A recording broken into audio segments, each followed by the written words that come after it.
सकाळ सकाळी तर आलात आंघोळी काय केले नव्हत्या म्हणून अर्जुनदाला म्हणलं तूच घे ब्लॉग. अर्जुनदाने घेतला मोबाईल, दाखवला तांबाड्याचं फड.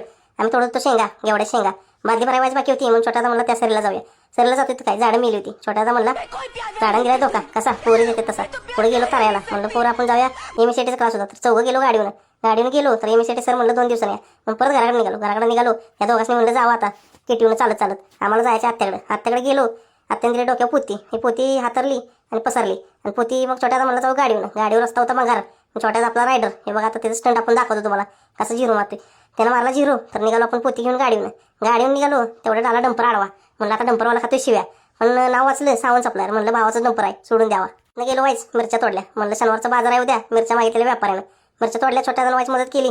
परत निघालो घराकडे. छोट्यादा म्हणला अजून एक स्टंट दाखवतो. घातली बांधावलं गाडी, स्टंट दाखवला. छोट्यादा म्हणला मी जातो घरी. छोट्यादानं मी धोका दिला. आता काय डोक्यावर कणसा नाही लागतात. डोक्यावर आता पडता वाचलं. आमचं दाजीन मी डोक्यावर कशी तरी नेली तर सांची पार उतारली होती. मामा म्हणला आता बास करा घरी गेलो. राहिल्या टिकी नेली आणि झाकाझाकी कालच्यागत केली आणि ब्लॉग बास केला.